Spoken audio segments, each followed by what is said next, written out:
Delight IAS पर आप सभी का एक बार फिर से बहुत-बहुत स्वागत है।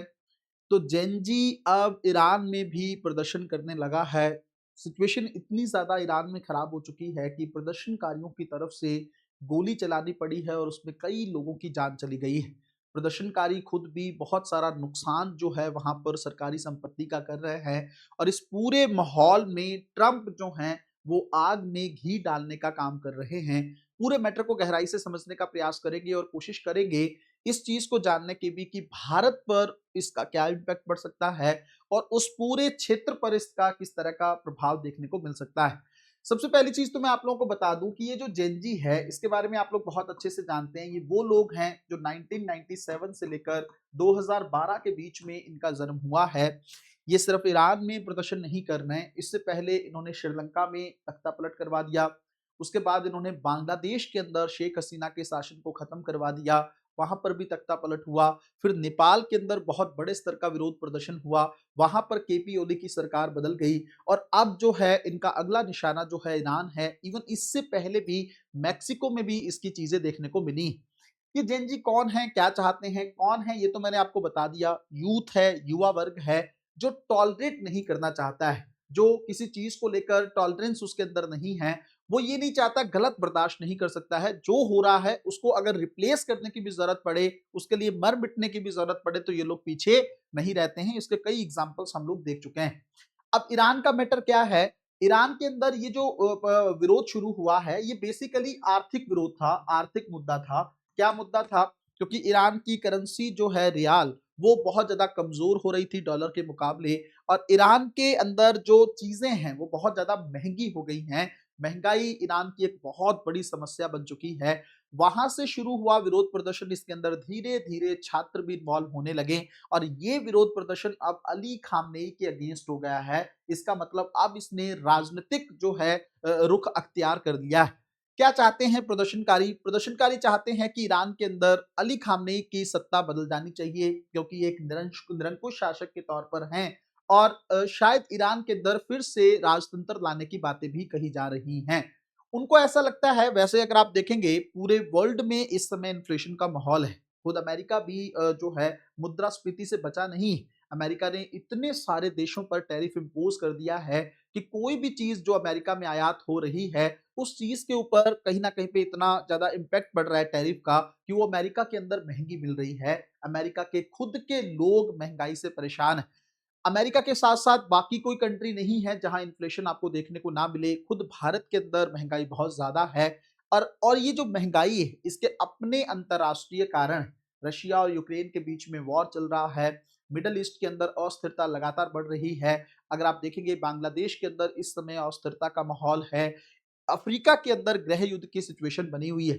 इन सारी चीजों के चलते सप्लाई चेन पर इम्पैक्ट पड़ता है और उसका प्रभाव ये होता है या उसका परिणाम ये होता है कि हर देश में महंगाई बढ़ जाती है। तो ईरान के अंदर महंगाई भी उससे जुड़ी हुई है, लेकिन लोगों का मानना ये है कि अली खामनेई जो हैं उसके लिए कुछ खास कर नहीं रहे हैं। ईरान की सरकार जो है वो फेल हो जा रही है चीजों को लेकर और इसी टाइम पीरियड में इस मामले को तूल दे दिया है अमेरिका ने, क्योंकि आपको पता है अमेरिका ईरान से खुश नहीं रहता है और अमेरिका में जब से ट्रंप आए हैं वो तब से ईरान को लेकर और ज्यादा सख्त हो गए हैं।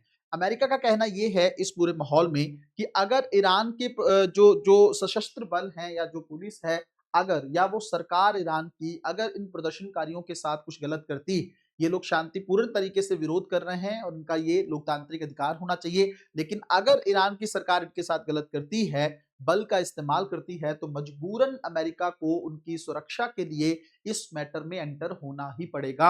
हालांकि अभी के लिए इसको चेतावनी ही आप मान सकते हैं। मुझे नहीं लगता है सीधे तौर पर अमेरिका अपनी सेना या पुलिस बल को उतारेगा ईरान से डील करने के लिए, क्योंकि अभी सिर्फ ट्रंप जो है सिर्फ एक चेतावनी जारी किए हैं और उनकी चेतावनी के बाद ईरान की क्या प्रतिक्रिया रही है। ईरान की तरफ से ये बयान आए हैं कि देखो अमेरिका का कोई मतलब नहीं बनता है। अमेरिका और इजराइल जिस तरह की बयानबाजी कर रहे हैं उससे हमें पता लग रहा है कि ये प्रदर्शन किसने खड़ा किया है। तो ईरान ने अप्रत्यक्ष तरीके से अमेरिका को कहा है कि हम आपकी नीतियों से परिचित है, आप क्या चाहते हैं।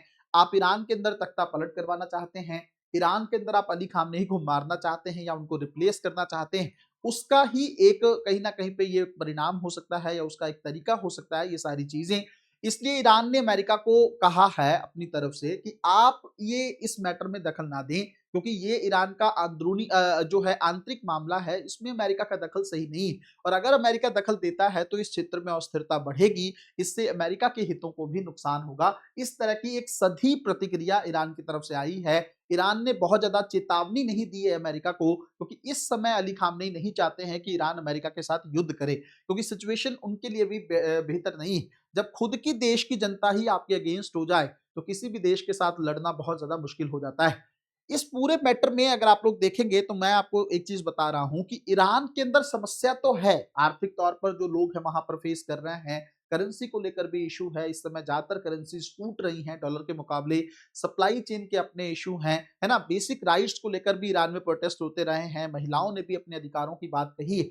तो ये सारी चीजें ईरान की समस्या तो हैं, बट ईरान के अंदर सबसे बड़ी समस्या राजनीतिक भी है क्या, क्योंकि अली खामनेई और अमेरिका की बन नहीं रही है। अमेरिका ने ईरान पर बहुत सारे प्रतिबंध लगा रखे हैं और उसके चलते भी ईरान को आर्थिक समस्याओं का सामना करना पड़ता है। तो इसके लिए लोगों को अब ये लगता है कि जब अली खामनेई कुछ कर ही नहीं पा रहे हैं, ईरान के कितने मजबूत प्रतिनिधि जो थे, राष्ट्रपति तक उनके मारे जा चुके हैं, ऐसी सिचुएशन में जब अली खामनेई कुछ नहीं कर पा रहे हैं ईरान के, इवन अमेरिका ने यहां तक भी दावा किया था कि ईरान के परमाणु प्रतिष्ठानों को नष्ट कर दिया गया है, तो ऐसी सिचुएशन में अली खामनेई छुप गए थे, उन्होंने कुछ खास किया नहीं, अभी तक कोई रिएक्शन भी देखने का नहीं मिला है ईरान का। तो इसलिए जनता को लगता है कि अब इनको रिप्लेस करना ही समस्या का हल है।